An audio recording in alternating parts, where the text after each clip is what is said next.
My name is Robert Adams, and welcome to Final Boss. First up, I do a rant on Anders Breivik. Second, Curry gives us a review on Super Mario Strikers. Third, John shows us a WoW glitch that allows us to see the old Outlands. And finally, we decide if we should buy, rent, or don't even bother with Titanfall and Dark Souls 2. Get ready, boss incoming. What is Final Boss? Final Boss is engineered by gamers for gamers. We handcraft videos that contain previews, reviews, let's play, gaming news, gaming discussion, rants from our own, Robert Adams, and much more gaming content to quench your thirst for quality gaming-related programming. It's time for Final Boss.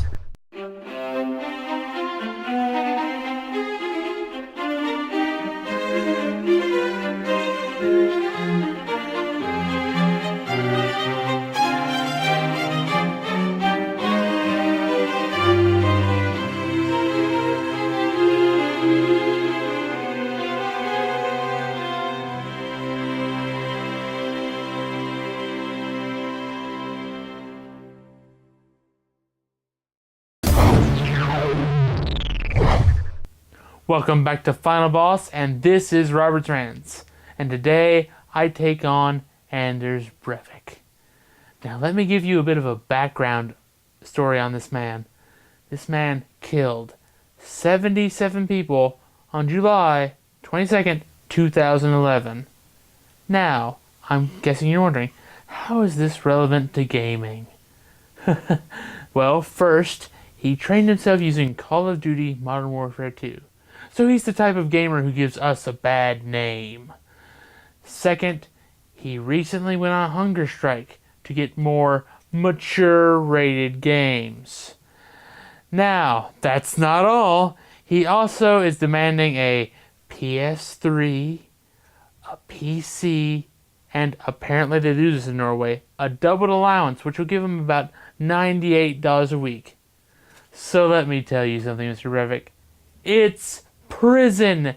You're not supposed to be having fun. It's amazing you're playing games on your PS2, much less Rayman Revolutions, instead of nothing at all. Man, you really need a book. I hope they extradite you to the USA so we can teach you the meaning of man the hell up. This has been Robert's Rants, and this is Final Boss.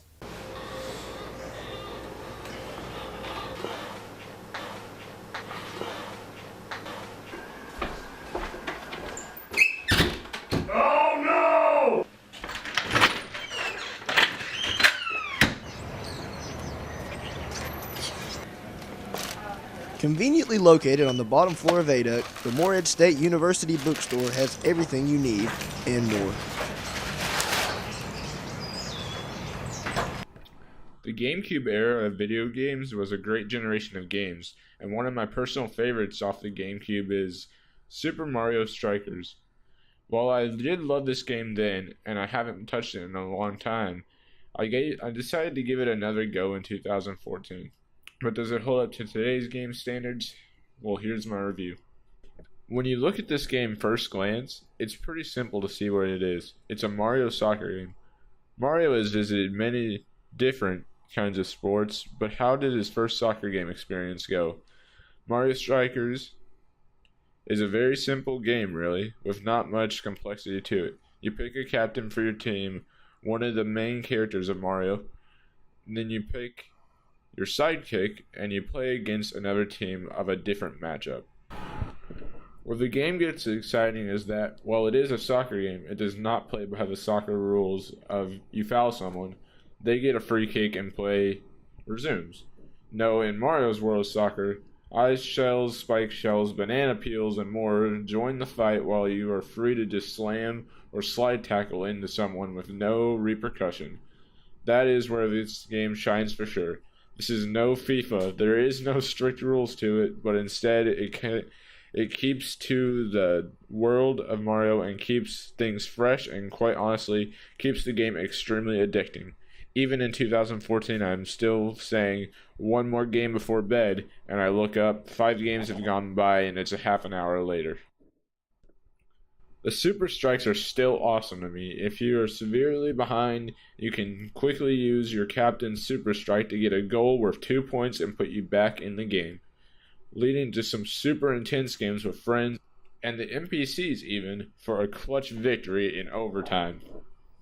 The difficulty still seems fine, and it gets my stamp of approval in a 2014 game world. Maybe I'm just much worse at games now, but the NPCs actually still seem competent, even on rookie difficulty, and can be actually quite difficult on the harder difficulties. I know I had some rough moments, as I'm sure you guys can see easily. Where this game doesn't shine in today's gaming world is the lack of options. It was addressed in the game's sequel, but in Super Mario Strikers, there really aren't many options, as I've now noticed. Back when I was a kid, maybe there was lots, but now not so much. There aren't many different fields to play on, and there are only 4 sidekick types, and every player on your team is just a clone of that sidekick. You don't have many options besides your captain and your sidekick, which really seems to suck because I really liked this game, and noticing the less complexity of it makes me kind of sad. One of the coolest and most fun things about the games, though, is that you can create your own cups. So, say you had a group of 8 friends, including yourself, and you all wanted to play in a big tournament of Super Mario Strikers, you can do that. You can make your own cup. But the downside is that there's really only 2 game modes. There's the Cup Series, both predetermined and custom made, and then there's the Grudge match, which is an exhibition match. And that's about it. You have your tutorial, but really that's it. There's a team in the game that, while I won't spoil in case anyone sees this review and decides to go play this game, the team that you unlock from playing the game is pretty overpowered. But other than that, the captains are pretty well balanced. It doesn't really make that much of a difference of who you pick versus who you're playing against. It's really just which Mario character do you like. It's still a good game though. It's not perfect, especially going back on it with a mindset of what exists in today's gaming world. But in general, it's not perfect, but it's still a really good game. And after revisiting it in 2014, I'm still enjoying myself, and I'm still playing the game, and I might actually start to play it on a regular basis again. I'm going to give it a 7 out of 10. My name's Curry Hartson, and you're watching Final Boss.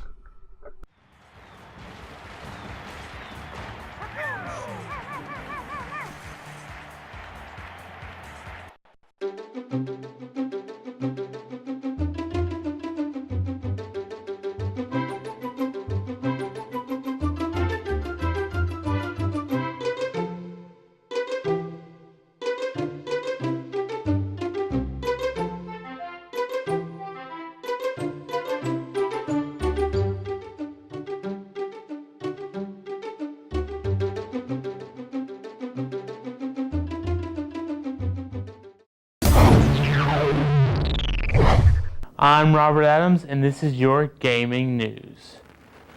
First up, if you thought World of Warcraft was crazy, it's about to get a whole lot crazier. A service was just released that's going to fully release with the Warlords of Draenor expansion pack. It's going to allow you to get your character up to level 90, which the level cap then will be level 100. How much do you have to pay to get this service? Well, you had to pay $60 US. Many of the WoW community went up in arms over this, saying A, the price was too high, or B, this allowed people to almost reach the level cap when you could have hundreds of hours of leveling to get the same thing. Well, Blizzard stated that they do not want to devalue the accomplishment of leveling. Yes, because, paying a year subscription that's about $120 and paying about $60 for the same thing, it'll certainly steer people away from this little service. Also, South Park The Stick of Truth has been censored in Europe, the Middle East, and Africa over certain issues. These issues involve a minigame that involves abortions and a little scene that shows aliens probing one of the characters. This will now be replaced by a background thing that has text from the creators, which will probably be hilarious. Knowing that the game has always been trying to raise or lower the bar in the show, I'm not really surprised by this. Why are you? I'm Robert Adams, and that was your gaming news.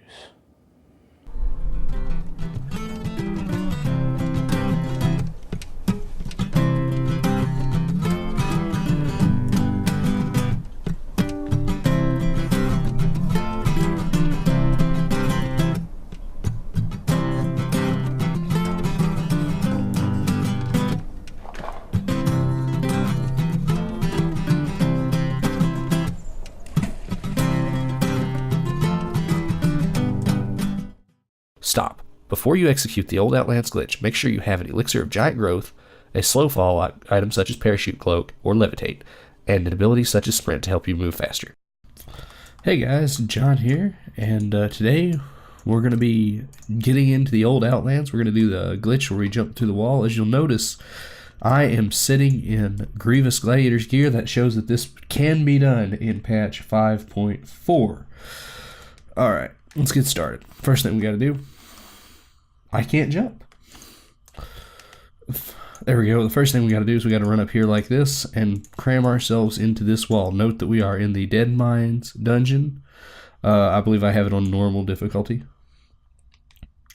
So we're going to wedge ourselves up in here really good like this. We're going to open our bags. You need an Elixir of Giant Growth. You also need a Parachute Cape, Slow Fall, Levitate, something like that. Make sure you have that before you come in here. Okay. We're going to pop our Elixir of Giant Growth, and our head's now through the ceiling. But the game's not going to let us jump out just yet. So we're going to log out right here. This is a very important step. I don't know why it's important, but it's a very important step. So we're going to set, we're going to wait when you execute this glitch. So make sure our walk is on. We're now walking, and we're gonna jump. See how it works? Yeah, okay.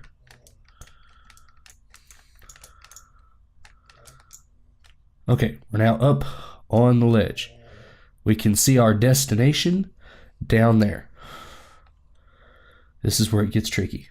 I'm going to move my hand over to my important button. I'm going to pop Sprint. I'm going to hit it, and I'm going to jump. We're gliding through. Now what's going to happen here is going to be real cool. We're going to pop through this wall, and we have now broken the confines of the instance. I'm going to put this thing in fast forward while I maneuver around the edge here.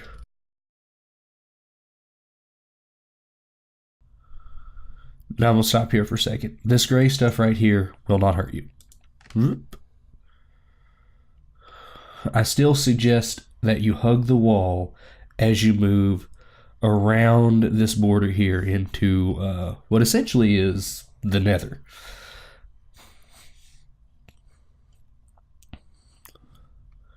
You see that out there in the distance? That? Am I pointing the right direction? That? Those mountains. Those are our target. We're going to move in that direction. Okay, as this lava-looking stuff here is actually the very edge of the Hellfire Peninsula tile set. As you look down and my render comes into view, you can see what we're looking for. And that stuff over there, I don't really want to touch it. I'm not sure if it's hole in the floor or what's up with it, but it's very pretty. Okay. You can see there are like little star type things up in the air. There's the moon back there. And here is our destination.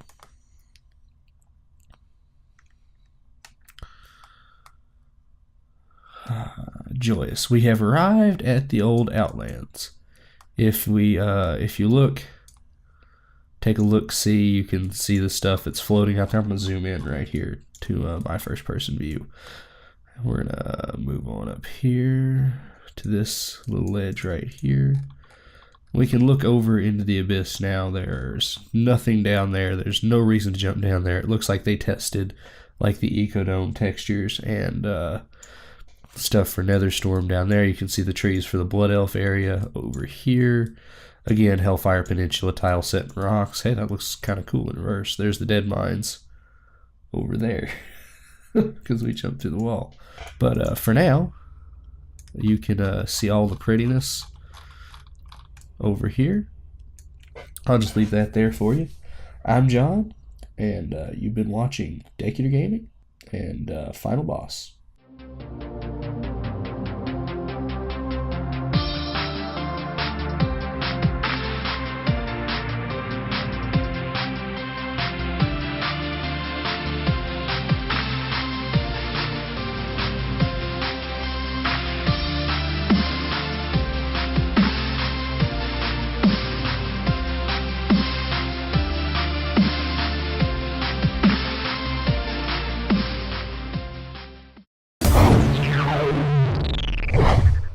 Hello everyone, this is Sam Bell with John Dunaway and Robert Adams here on Final Boss. Right now we're going to be discussing whether or not Titanfall, the new game that's coming out pretty soon, is actually worth getting or not.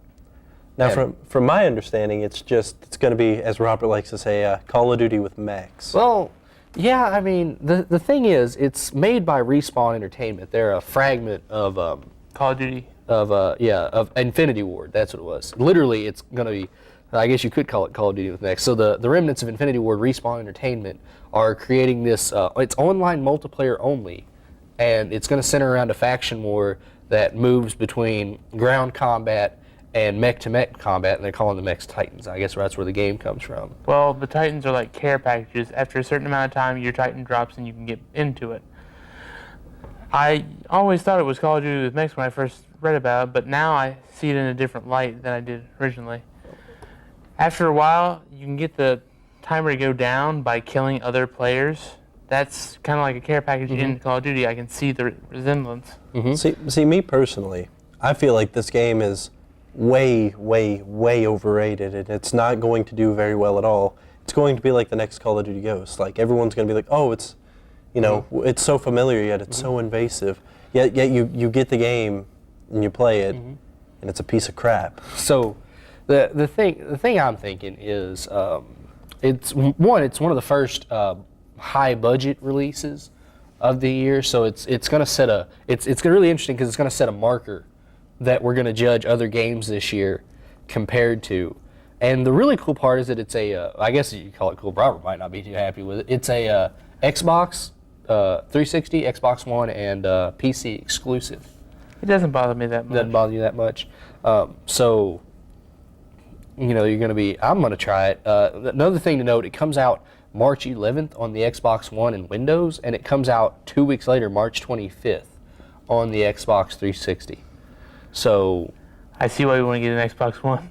I still don't want an Xbox One. No. But I am really interested in trying this game. There's a lot of beta footage that's floating around. GameSpot did a big package on it that you know, really kind of tipped me off to it. And I was like, we should be talking about this. This is one of the games that we need to play this year. Well, you see, the thing is, though, like with most trailers, with any game, and the game could be a giant turd, as far as I'm concerned, the trailer can look as beautiful and as immaculate as anything can possibly look. But you're going to play the game, and you're going to be like, well, this is so overdone, and it's really like crap. I agree with Sam on that aspect. So what are we going to say? Titanfall, buy, rent, or don't even bother? I'm going to say buy.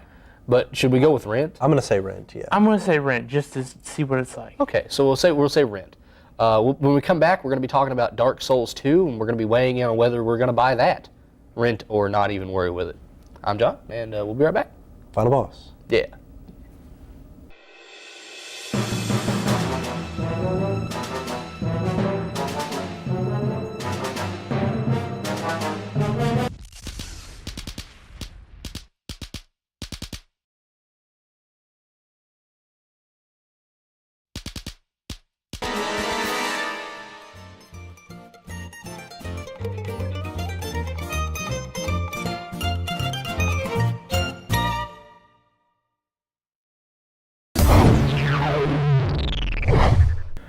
I'm Robert Adams, and welcome back to Final Boss. And right now we're going to talk about Dark Souls 2. Yeah. Now, basically these games are incredibly hard. Demon Souls, Dark Souls, and Dark Souls 2 all have had the aspect of being hard, basically in medieval times. Yeah, it's like I've talked to people and they say it's the most face-blisteringly difficult game, that series that they've ever played. But I've always found the games to be realistic. For example, you jump over a chasm, you're in armor, you see a dragon.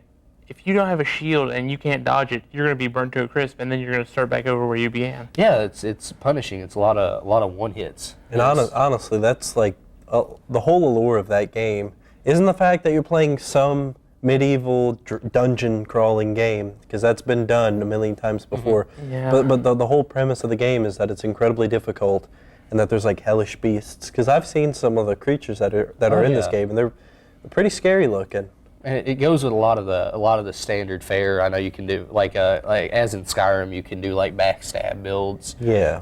Standard RPG elements. So it's not really breaking a lot of ground. No, it's but like I said, like from my understanding, from everybody, because I've never played personally, but from everyone that I've talked to that played it, they really enjoyed the difficulty of the game. Yeah, it's definitely for some people. Yeah. Like our friend Cody, he's big into that kind of thing because he likes a game that he can't just tear through. You literally can't. You can sit and play it and play it and play it, and you're not going to get through. Well, I wouldn't say It's not for somebody who will rage quit, because you'll rage quit a lot. Yeah, that's the opposite side of the spectrum. Is a lot of people just can't handle it. Yeah, a lot of people have rage issues, and they shouldn't be playing video games in the Throw first the place. controller.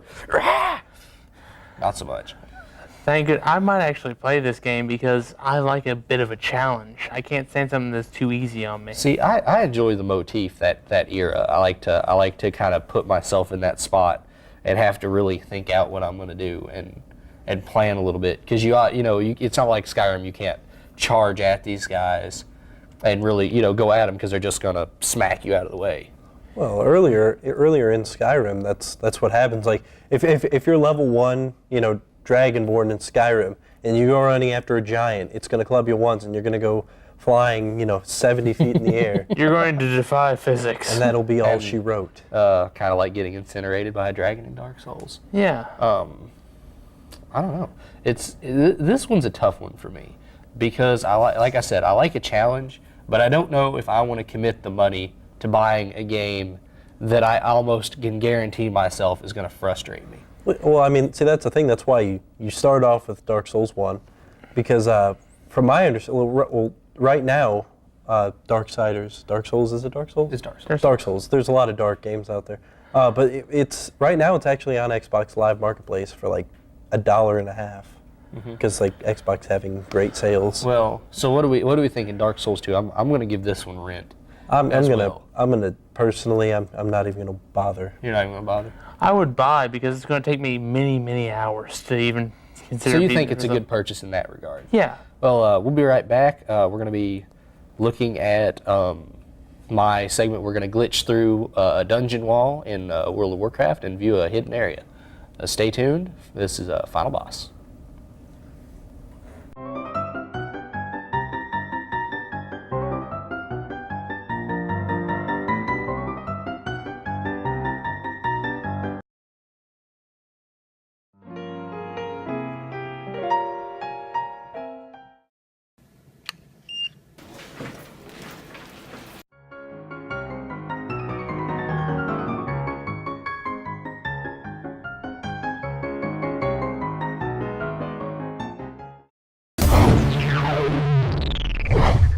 Hello, my name is Robert Adams, and welcome back to Final Boss. And today I'm interviewing Sam Bell. Sam, why don't you introduce yourself for us? Hi, I'm Robert Samuel Bell V. I'm a student here at Morehead State University, a Convergent Media major, and I like the color yellow.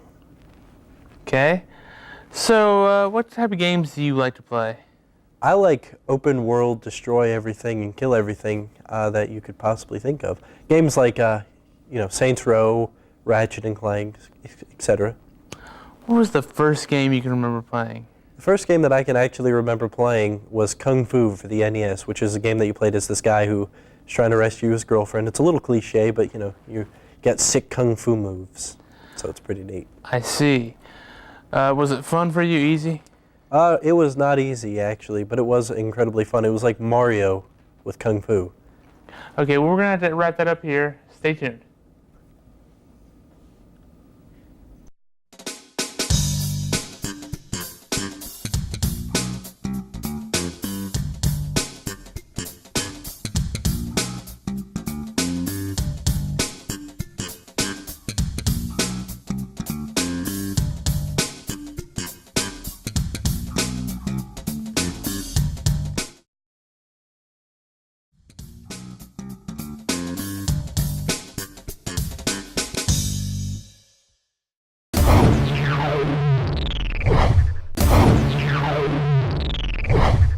Hello, my name is Robert Adams, and I'm trapped in a scary building. All I have is this mag light, and I have this sudden urge to just find something. Slender Man, that's a relief. Yeah, that doesn't make this place any worse. Oh dear God.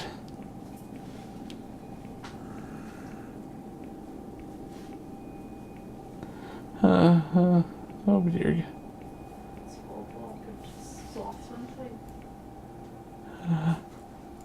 Please God. There are no like random murderers. Hear those get out of prison a lot. I need a key. Of course. Spooky hallway number 1. Oh, why? Oh, piece of paper. Always watching.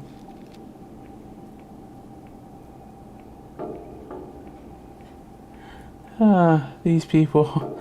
Oh God, please just tell me these were just left here by somebody stupid.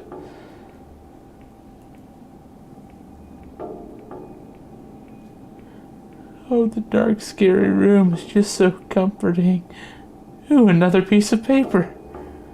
Let's see. He will catch you. Please, somebody stupid. Oh God. My flashlight. It's gone out. Oh, thanks, sweet Jesus. Thank you, God.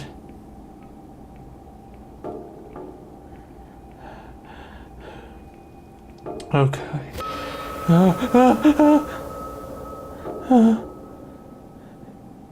Okay. I did not see a monster. Oh God. Please no.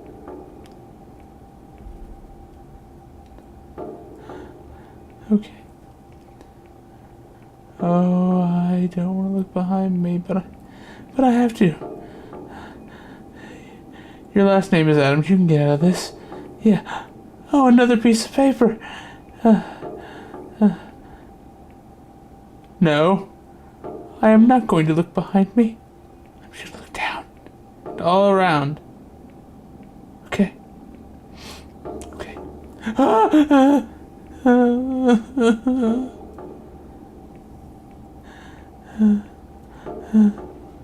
Oh God.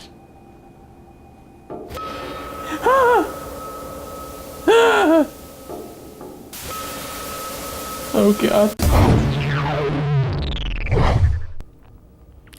That's all for this week. Tune in 2 weeks from now for the next episode of Final Boss. We had a lot of fun this week. We got Curry's Super Mario Strikers review. We talked about what upcoming games we're interested in, whether we're going to pick them up or not. We learned a little bit about Sam. Robert gave us that news, Warcraft, South Park. I didn't even know about South Park. It's crazy to me. For everybody here at Channel 85, my director Marky Owens, myself, my co-producers Sam Bell, Robert Adams, and my segment producer Curry Hartson, and everybody on my crew, thanks for watching, and we'll see you next time.